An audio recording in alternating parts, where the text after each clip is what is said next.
Assalamualaikum warahmatullahi wabarakatuh. Sahabat-sahabat guru se-Indonesia, khususnya peserta PPG Kemenak 2025. Untuk yang mata pelajaran fikih ya. Kali ini kita akan menjawab uji pengetahuan atau UP PPG Kemenak 2025. UP ini insya Allah akan menjadi soal-soal yang akan keluar nanti, karena sebetulnya kisi-kisi dari masing-masing mata pelajaran itu kan sudah dibagikan di masing-masing grup ya. Dan nanti ujiannya kita akan melaksanakan itu tanggal 17-18 Mei ya. Jadi masih ada kesempatan kita untuk belajar ya, untuk menghafal pertanyaan-pertanyaan dan cara menjawab pertanyaan-pertanyaan yang ada di dalam soal uji pengetahuan PPG ini. Nah, yang penting sahabat-sahabat ketahui adalah prinsip dari soal-soal yang ada di ujian ini. Itu adalah yang pertama itu fahami yang terdapat di dalam deskripsi soal ya. Yang ada di deskripsi soal ini agar dipahami dan cari kata kunci yang relevan. Kemudian juga di kata kunci soal dan di kata kunci jawaban ya. Nanti teman-teman akan lihat bagaimana cara saya menjawab soal-soal ini dengan sangat mudah, dengan hanya menambahkan kata-kata ya, dengan di awal maka di belakang. Saya ulangi, kita akan menjawab soal-soal ini dengan cara di jawaban itu kita menambahkan dengan, kemudian di akhir kita tambahkan maka. Contoh misalnya ya, saya akan contohkan ini yang pertama, nanti di soal-soal berikutnya insya Allah teman-teman sudah paham ya. Baik, kita hapus dulu nih sebentar. Kita hapus dulu. Oke, sekarang kita akan mulai di soal yang nomor 1 ini. Kita akan praktekkan bagaimana cara termudah untuk menjawab soal UPPPG ini. Sekarang kita akan membacanya, kemudian membaca dengan pelan, kemudian kita akan cari kata kunci dari deskripsi soal, kata kunci di soal, dan kata kunci di jawaban ya. Pertama kita akan cari kata kunci di deskripsi soal. Dalam pembelajaran zakat hasil tanah yang disewakan, guru ingin mendorong siswa untuk menyadari pentingnya zakat sebagai bentuk tanggung jawab sosial dan meningkatkan rasa kepedulian terhadap sesama. Tujuan pembelajaran yang dirumuskan harus mampu mendorong siswa untuk lebih taat beragama dan berakhlak mulia dalam kehidupan sehari-hari.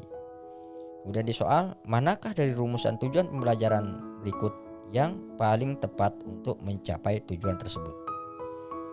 Teman-teman, kita harus mencari kata kunci di dalam deskripsi dan soal ini. Dalam pembelajaran zakat hasil tanah yang disewakan, guru ingin mendorong siswa untuk menyadari. Satu ya, mendorong siswa menyadari pentingnya zakat. Satu ya. Yang kedua, sebagai bentuk tanggung jawab sosial dan meningkatkan rasa kepedulian terhadap sesama. Meningkatkan rasa kepedulian terhadap sesama. Dua kata kunci sudah kita dapatkan ya. Sekarang kata kunci yang ketiga, tujuan pembelajaran yang dirumuskan harus mampu mendorong siswa untuk lebih taat beragama. Mampu mendorong siswa untuk lebih taat beragama. Ada 3 kata kunci di sini ya. Mendorong siswa untuk menyadari pentingnya zakat, meningkatkan rasa kepedulian terhadap sesama, mampu mendorong siswa untuk lebih taat beragama. Dan kemudian di soal di sini ada permintaan yang manakah dari rumusan tujuan pembelajaran berikut yang paling tepat. Nah, ini kata kuncinya. Oke, kita praktekkan sekarang di jawaban. Jawaban A. Siswa dapat menjelaskan tentang jenis-jenis zakat yang wajib dikeluarkan. Nah, tinggal kita tambahkan ya frase dengan, ingat dengan, ya. Kemudian di sini maka. Caranya bagaimana? Yang untuk jawaban A ini. Dengan siswa dapat menjelaskan tentang jenis-jenis zakat yang wajib dikeluarkan, maka satu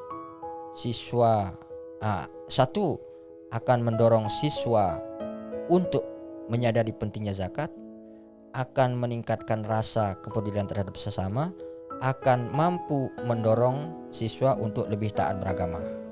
Kira-kira nyambung gak ya?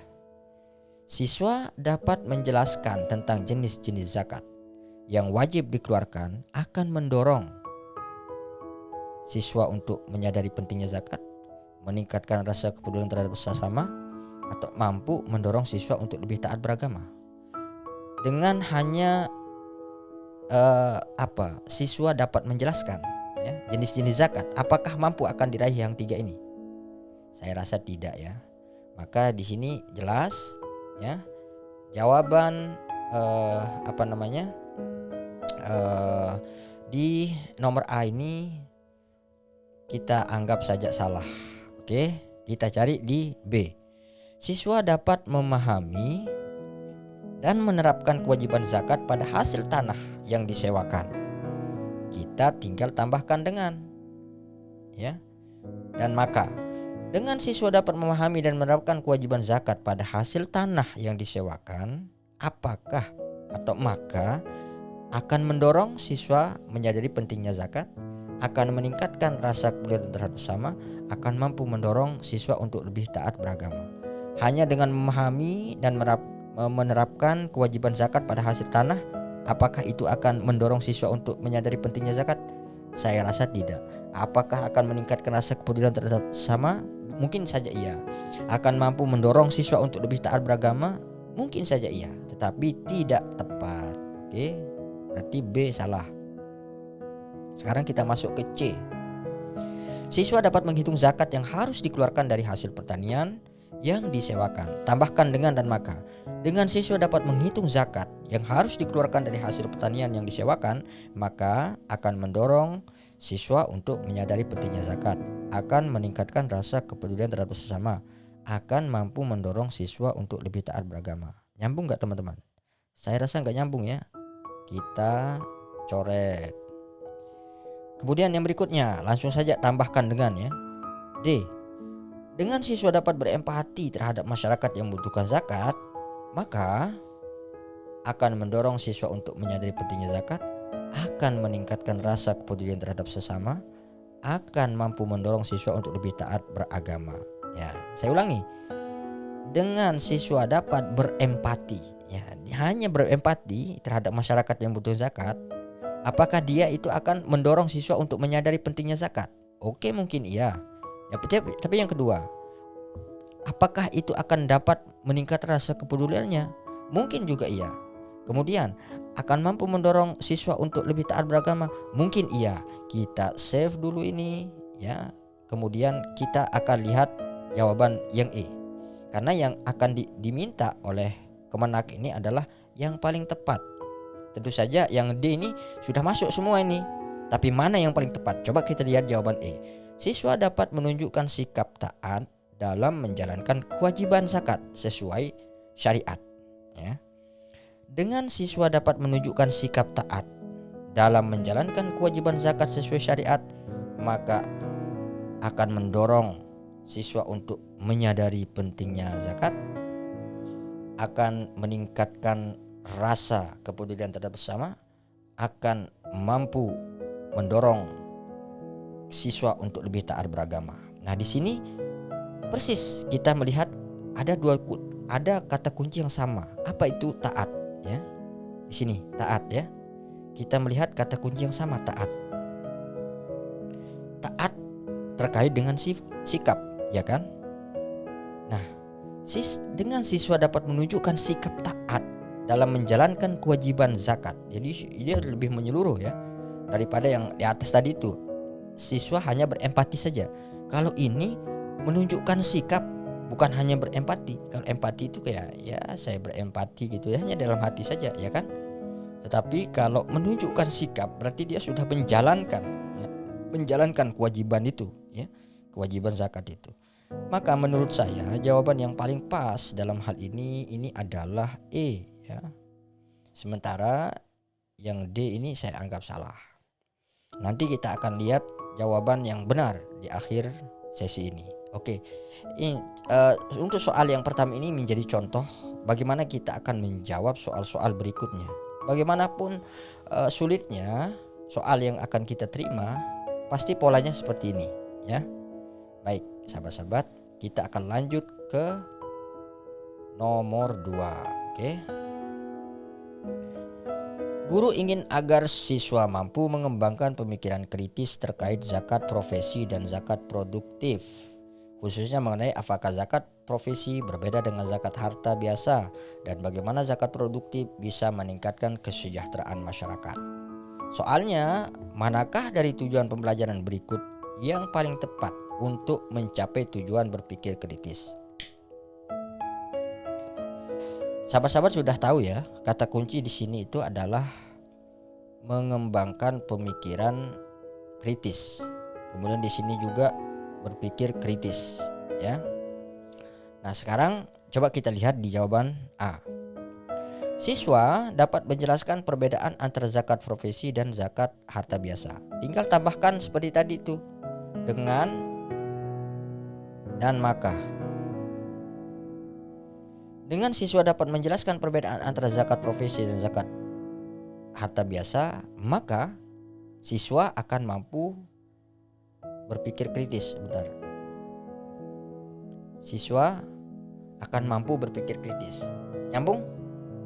Saya kira tidak ya. Tidak nyambung nih. Dengan siswa dapat menjelaskan perbedaan, hanya menjelaskan perbedaan antara zakat profesi dan zakat harta biasa, lalu apakah itu bentuk sebuah kritisisme seorang siswa? Sama sekali tidak ya. Kemudian dengan siswa B nih, dengan siswa dapat menghitung zakat yang harus dikeluarkan dari hasil profesi, maka siswa akan mampu mengembangkan pemikiran kritis. Juga tidak ya. Lanjut.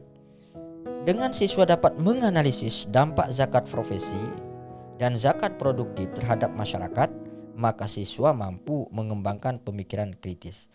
Apa sih ciri-ciri pemikiran kritis ini, sahabat-sahabat? Ciri-cirinya ya tentu saja berpikir lebih keras ya, menghitung, menganalisis. Nah, di sini ada satu kesamaan kata ya, ada semacam sinonim lah, walaupun sinonimnya itu tidak langsung ya. Pemikiran kritis, orang yang berpikir kritis ada hubungannya dengan pandai menganalisis, gitu ya. Analisis ini. Nah, ini untuk jawaban yang nomor 3 kita save dulu, kita lihat D. Dengan siswa dapat memberikan contoh penerapan zakat produktif di masyarakat, maka siswa mampu mengembangkan pemikiran kritis. Nyambung nggak? Nggak nyambung ya. Kemudian dengan siswa dapat menyebutkan jenis-jenis profesi yang dikenakan zakat, maka siswa mampu mengembangkan pemikiran kritis. Nyambung nggak?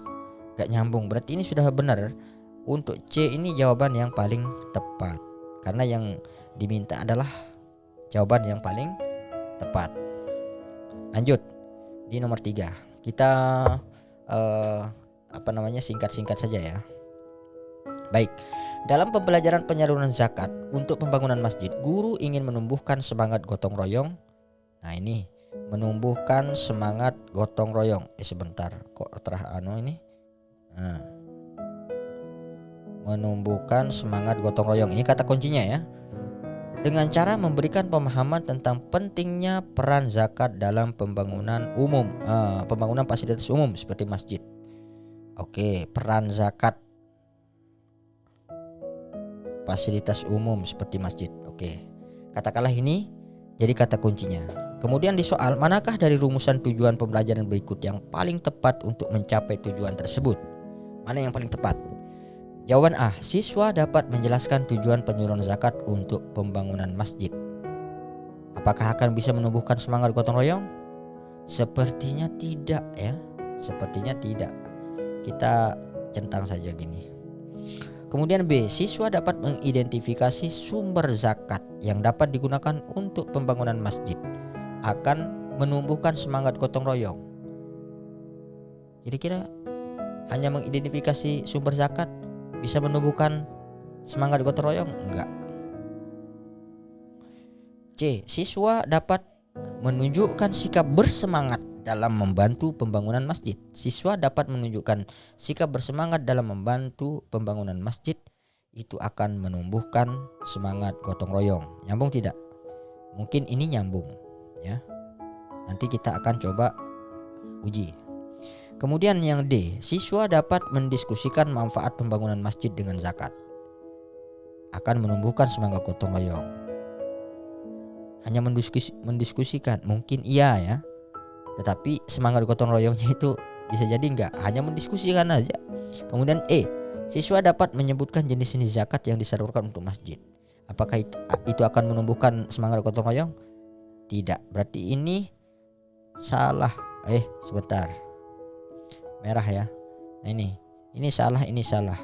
Yang benar mana? C. Oke, sudah ke pertanyaan 4.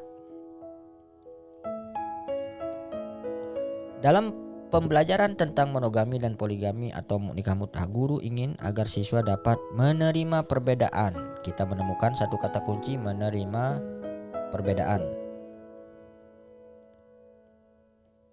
Menerima perbedaan. Oke. Tradisi ya, tradisi budaya. Dalam konteks kehidupan berkeluarga tanpa menghakimi dan menganggap salah pandangan yang berbeda. Nah, ini kata kuncinya, 2 kata kunci. Sekarang kita lihat di soal. Manakah dari rumusan tujuan pembelajaran berikut yang paling tepat untuk mencapai tujuan tersebut? Kita lihat. A. Siswa dapat memahami hukum-hukum yang mengatur monogami dan poligami. Jelas, ini keliru, salah. Siswa dapat mengidentifikasi dampak positif dan negatif dari monogami dan poligami.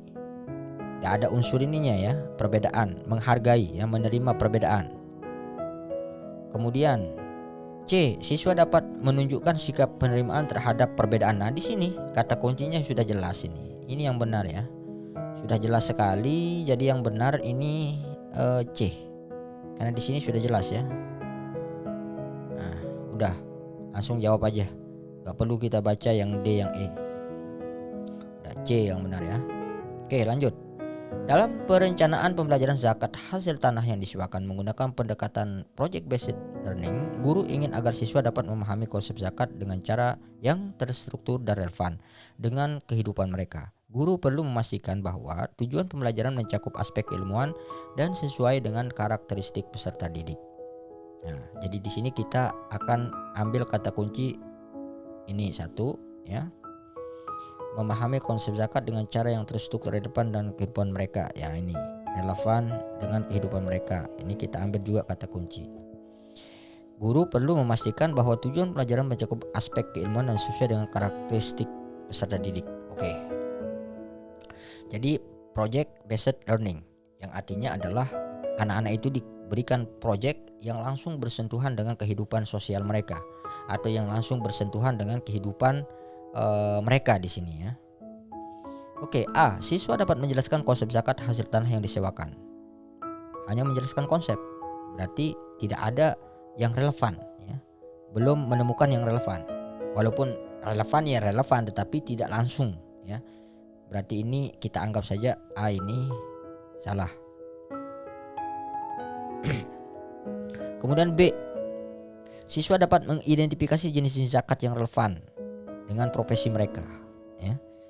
Mengidentifikasi jenis-jenis zakat yang relevan. Hanya mengidentifikasi. Bekerja tidak? Mengerjakan proyek tidak? Oh, tidak. Salah juga.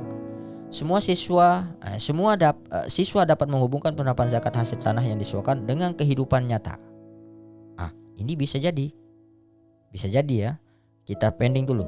Masuk ke D. Siswa dapat membuat proyek berbasis zakat hasil tanah yang disewakan. Ada kata-kata proyek berbasis zakat. Oke, kita pending dulu.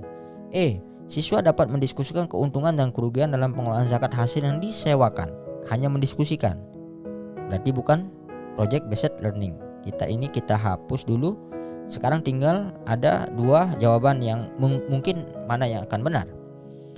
C, siswa dapat menghubungkan penerapan zakat hasil tanah yang disewakan dengan kehidupan nyata. Masuk di sini ya. kehidupan mereka.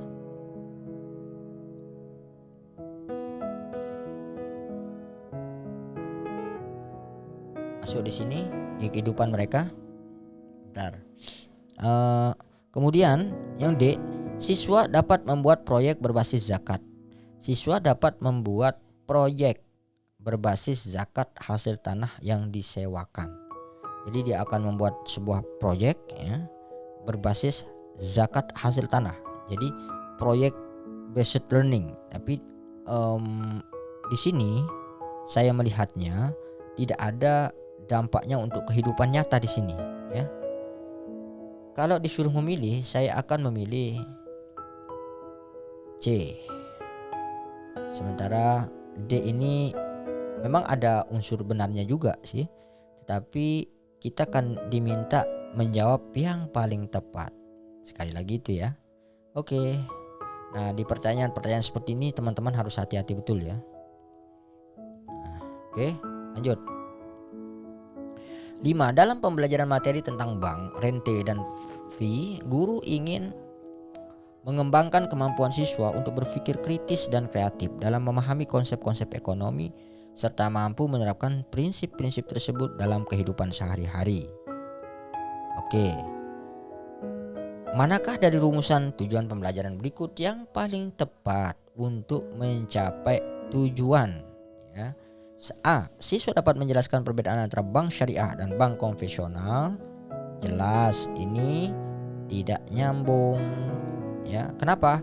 Karena bicara bank ini sudah bicara soal bank syariah dan bank konvensional. Dalam perjalanan materi tentang bank, rente, dan fee, guru ingin mengembangkan kemampuan untuk berpikir kritis dan kreatif dalam memahami konsep-konsep ekonomi serta mampu menerapkan prinsip-prinsip dalam kehidupan sehari-hari. Siswa dapat menjelaskan perbedaan antara bank syariah. Siswa dapat menghitung bunga dan fee yang dikenakan oleh bank. Siswa dapat menganalisis konsep rente dan fee. Ini. Di sini ada pembelajaran materi tentang bank, rente, ingin mengembangkan kemampuan berpikir kritis ya. Itu. Siswa dapat mendiskusikan dampak ekonomi. Siswa dapat menyebutkan jenis-jenis bank yang ada di Indonesia. Ini jelas salah, ini jelas salah. Siswa dapat menghitung fee. Ini jelas salah. Berarti yang benar itu C. Oke. Lanjut teman-teman. Lebih cepat ya. Dalam melaksanakan tujuan pembelajaran zakat profesi atau zakat produktif dengan pendekatan project based learning, guru mengharapkan siswa dapat menerapkan pemahaman mereka terhadap zakat profesi dalam proyek nyata, seperti membuat proposal zakat produktif yang dapat diterapkan di masyarakat. Soal, manakah dari tujuan pembelajaran berikut yang paling tepat untuk mencapai tujuan tersebut? Ingat teman-teman, yang paling tepat yang dicari ya. Walaupun ada mungkin jawaban-jawaban yang mirip-mirip, tapi yang kita diminta itu adalah yang paling tepat. Oke. Jawaban A. Siswa dapat menjelaskan dasar hukum zakat profesi. B. Siswa dapat merancang proyek zakat produktif untuk meningkatkan kesejahteraan. C. Siswa dapat mendiskusikan manfaat zakat profesi dalam konteks ekonomi. D. Siswa dapat mengidentifikasi proyek yang wajib dikenakan zakat. E. Siswa dapat membandingkan zakat profesi dan zakat mal. Kalian bisa tahu nggak kata kuncinya di sini? Di sini kata kuncinya ini ya. Project based learning. Ini kata kuncinya. Kalian tinggal cari tahu di mana ada kata proyek di sini. Oh, di sini di B. Berarti udah ini yang benar. Oke? Yang lainnya salah. Gitu ya, mudahnya gitu. Yang 8, guru melakukan evaluasi terhadap pembelajaran materi penyaluran zakat untuk pembangunan masjid. Dengan pendekatan discovery based learning, guru ingin agar siswa dapat mengidentifikasi peran zakat dalam pembangunan fasilitas umum seperti masjid, serta bagaimana peran mereka sebagai generasi penerus dalam menyalurkan zakat tersebut. Ya. Manakah dari tujuan pembelajaran berikut yang paling tepat untuk evaluasi? Ini kita berbicara soal evaluasi ya. Untuk evaluasi ya. Discovery based learning atau DBL. A. Ya. A. Siswa dapat mengidentifikasi peran zakat dalam pembangunan masjid. B. Siswa dapat menghitung jumlah zakat yang disalurkan untuk pembangunan masjid. C. Siswa dapat mendiskusikan pentingnya masjid sebagai fasilitas umum dalam masyarakat. D. Siswa dapat merencanakan penyaluran zakat untuk pembangunan masjid di daerah mereka. E. Siswa dapat mengidentifikasi faktor-faktor yang mempengaruhi penyaluran zakat untuk masjid. Karena di sini guru ingin agar siswa dapat mengidentifikasi. Di sini kata kuncinya mengidentifikasi. Oke. Maka kita tinggal cari di mana ada kata-kata identifikasi. Oh, di sini 1, 2. Berarti ada kemungkinan antara A dan E. Ini salah, ini salah, ini salah. Oke. Di antara dua jawaban ini, mana yang paling tepat? Siswa dapat mengidentifikasi peran zakat dalam pembangunan masjid, mengidentifikasi peran zakat. Ya. Jadi yang ditanya di sini adalah mengidentifikasi peran, ya. Oh, ini. Di sini mengidentifikasi faktor. Berarti berbeda. Oh, berarti yang benar ini adalah A, ya. Salah, pakai hijau ya. A. Kemudian yang salah itu E. Oke. Jadi ada beda di sini, mengidentifikasi peran dan mengidentifikasi faktor-faktor. Berarti mengidentifikasi peran yang sesuai dengan pertanyaan. Lanjut. Nomor 9, guru merencanakan materi ajar tentang monogami, poligami dan nikah mut'ah dengan pendekatan TPACK. Guru ingin memadukan penggunaan teknologi, pendekatan pedagogis dan yang tepat dan konten materi untuk menciptakan pemahaman yang mendalam pada siswa tentang pernikahan dalam perspektif Islam. Manakah dari alur materi ajar berikut yang paling tepat untuk mencapai tujuan tersebut, ya? Oke, kita mulai dari A. Siswa memulai dengan mempelajari sejarah hukum pernikahan lalu menyimak video dokumenter tentang poligami. Oke, ada hubungannya dengan teknologi, ya. Tetapi sebentar kita akan lihat. B. Siswa mendiskusikan pro kontra poligami dan monogami dengan menggunakan sumber digital. Kemudian menyusun laporan. Kemudian C. Siswa menonton video pembelajaran tentang nikah mut'ah dan menyusun ringkasan materi yang telah dipelajari. D. Siswa menjelaskan hukum pernikahan dalam Islam menggunakan presentasi multimedia kemudian mendiskusikannya secara langsung. E. Siswa mengidentifikasi perbedaan antara monogami dan poligami dalam menggunakan aplikasi kuis interaktif, ya. Jadi pendekatan TPACK ini harus menggabungkan antara konten dengan pembelajaran berbasis teknologi, ya. Nah, jawaban yang paling tepat di sini ini antara B, ya, masuk ya. B. Siswa mendiskusikan pro kontra. Ini pro kontra. Kaitannya dengan content knowledge, ya. Pro kontra monogami dan poligami. 1. Dengan menggunakan sumber digital. Masuk ya TPACK-nya. Kemudian menyusun laporan. Oke. Nah, kemudian yang lain ini gimana? Siswa mempelajari sejarah hukum pernikahan menyimak. Nah, ini enggak masuk nih. Siswa menonton video pembelajaran tentang menyusun ringkasan, enggak masuk juga. Siswa menjelaskan hukum multimedia, mendiskusi secara langsung, tidak masuk juga. Oke, kita jawab B saja. Oke. Yang E salah. Oke, lanjut. Yang nomor 10, dalam pelaksanaan materi ajar tentang bank rente dan fee dengan pendekatan direct learning, ya, DL. Guru ingin memastikan bahwa siswa memahami konsep-konsep ekonomi dengan cara yang sederhana dan mudah dipahami, serta dapat mengaplikasikan pengetahuan tersebut dalam kehidupan sehari-hari. Manakah dari alur materi ajar berikut yang paling tepat untuk pelaksanaan tujuan pembelajaran tersebut?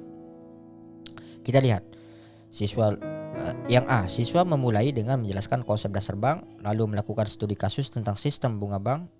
B. Siswa mendengarkan ceramah tentang rente, kemudian berdiskusi tentang penerapannya di masyarakat. C. Siswa mempelajari teori tentang bank syariah dan konvensional, lalu mengerjakan soal-soal praksis. D. Siswa melakukan eksperimen dengan sistem bunga bank, kemudian menganalisis hasilnya. E. Siswa menonton video tentang bank rente, lalu mengidentifikasi perbedaan dan keduanya dalam kelompok. Jawaban yang kita pilih A. Oke. Oke, ini sudah 10 soal teman-teman ya. Nanti kita akan lanjut ya. Ternyata cukup sulit ya. Cukup sulit. Oleh karena itu teman-teman harus belajar, dan saya kira soal-soal ini juga yang akan keluar nanti, walaupun mungkin berbeda sedikit-sedikit ya, tetapi kebanyakan polanya, pola pertanyaan dan jawabannya itu akan seperti ini. Oke, sahabat-sahabat, hanya itu yang bisa saya sampaikan. Nanti kita akan lanjutkan di video berikutnya di nomor 11 dan selanjutnya ya. Terima kasih. Assalamualaikum warahmatullahi wabarakatuh.